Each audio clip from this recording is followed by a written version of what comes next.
Hello, everyone! In this video, we will show you how to use the RGB LED LED on the ESP32 development board.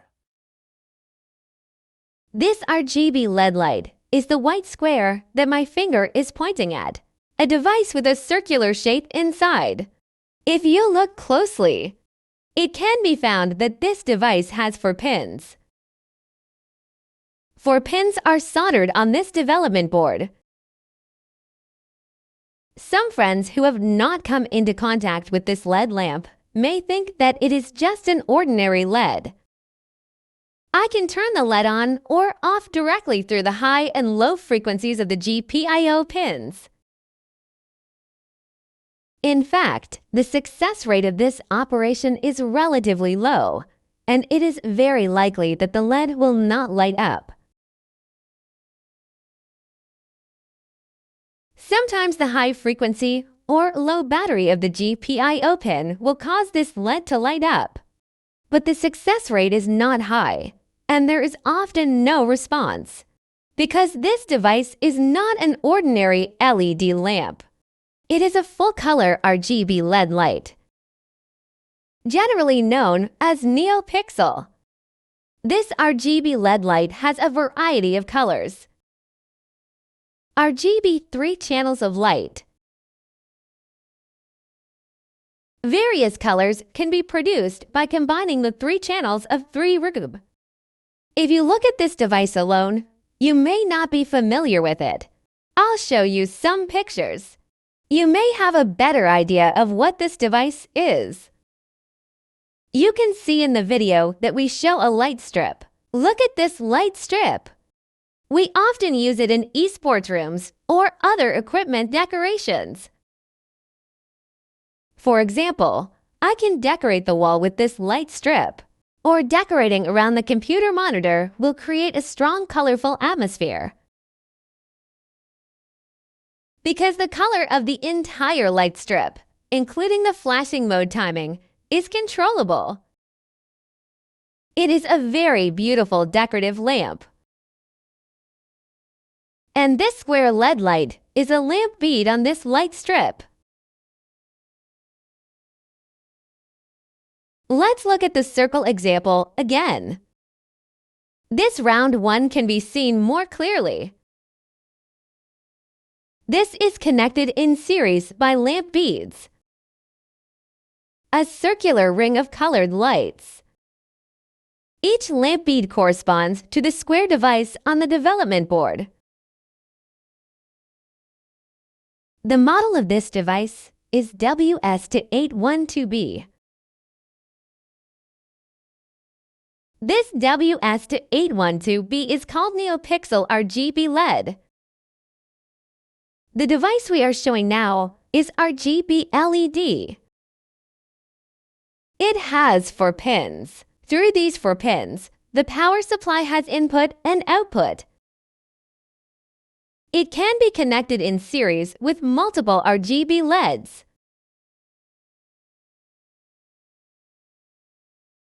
The GPIO serial data can be used to control the lighting of one RGB LED in a string,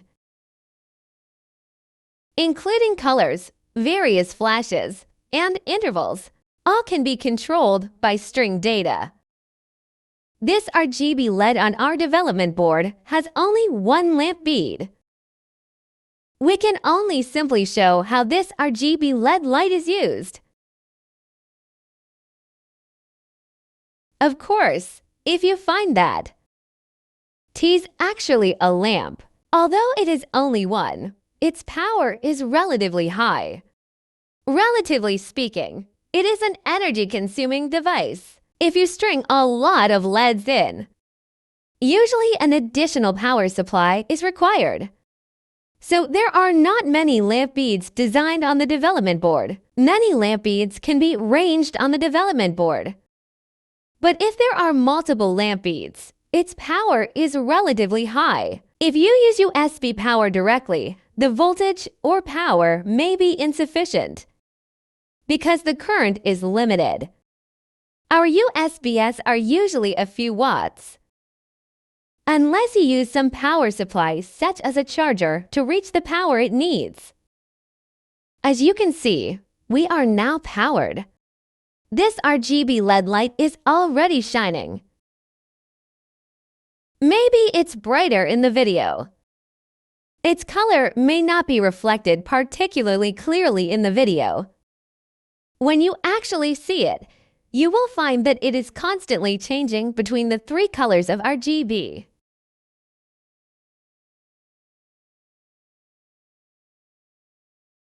It is essentially a colored light, so it is brighter.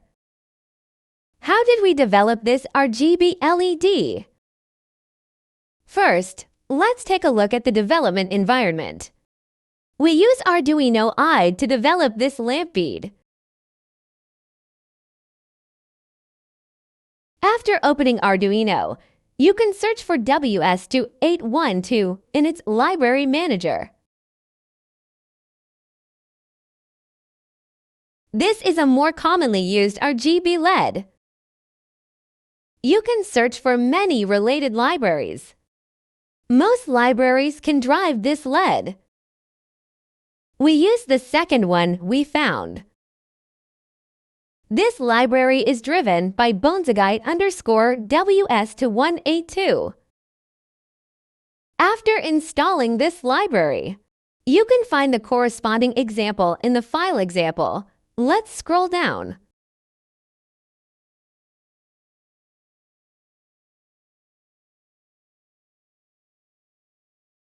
In this, you can see that 5 processes are given. Simply through these names, you can know. There are 2 about multiple login controls. The other 3 may be related to the lamp bead control function. Let's first look at the first file, RGB.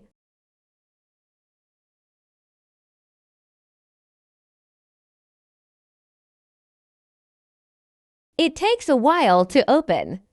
After opening, let's select the development board. This library uses the ESP32 Arduino SDK, which is version 2.0. So only v2.0 version can be used. v3.0 is incompatible and will report an error when compiling. Then we selected our development board, including the UART flash size of the development board. In fact, this one is relatively small. We can just select flash size 16 meters. PSRAM actually has little impact on a single program, but we still open it by default. Then let's take a look at how to use the entire program. It's actually quite simple. This note also gives. The first one is the GPIO pin. The second is the number of corresponding lamp beads.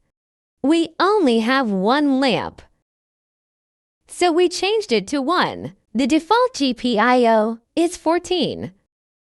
We need to check the schematic diagram for this GPIO. Let me show you the schematic diagram of GPIO.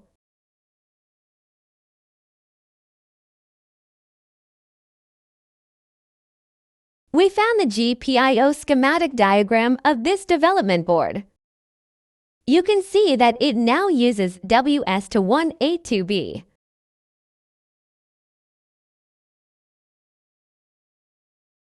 Use iOS 0 to connect.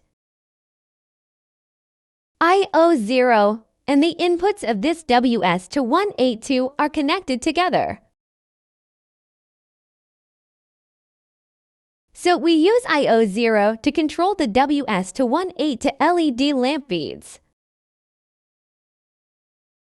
Let's go back to Arduino. Change this RGB here to O.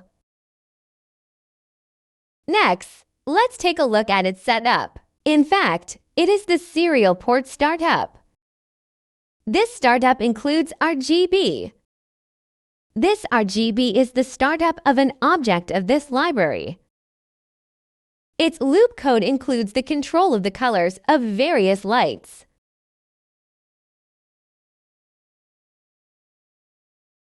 You can see that using the file function. Then the following is a hexadecimal description of a color. Here it uses 3 pure colors of RGB.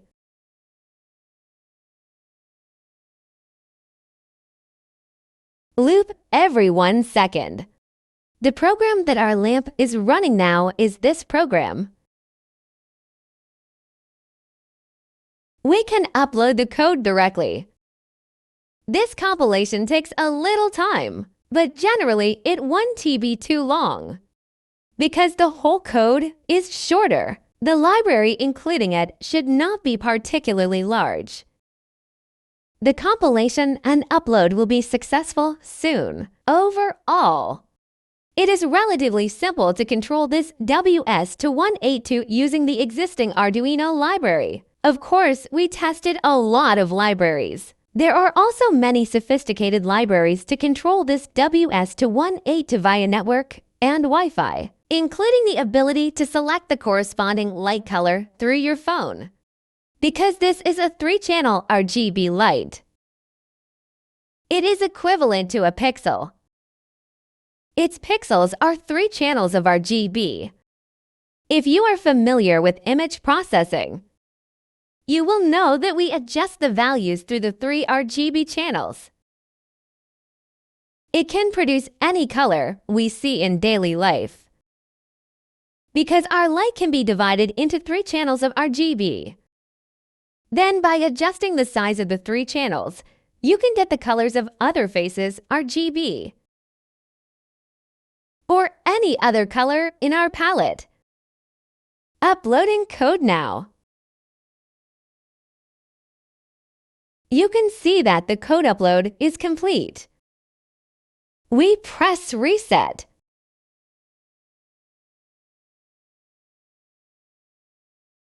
Let's take a look at the video of our development board.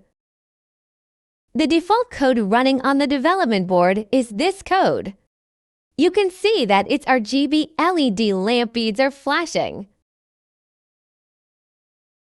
You can see some other examples in this library.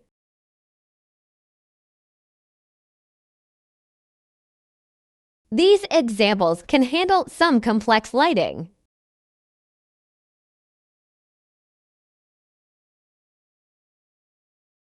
For example, there is a single LED. Let's take a look at its code.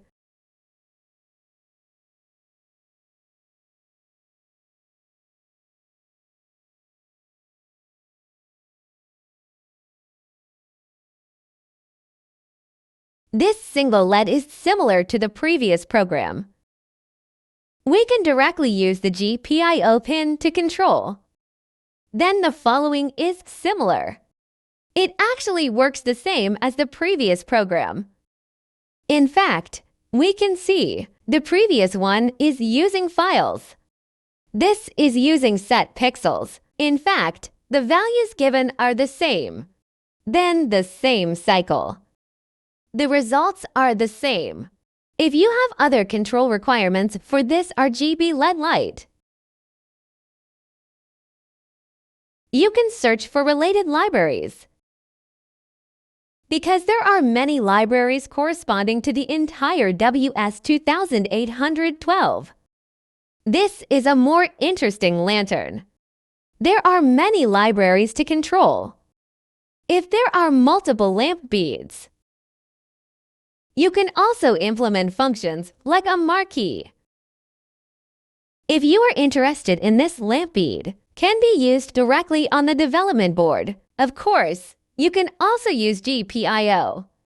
It only needs 1 GPIO control to control a string of lamp beads. You can also connect other similar RGB LED lamp beads. Let's complete some cooler program controls. So much for this video. Thank you for watching.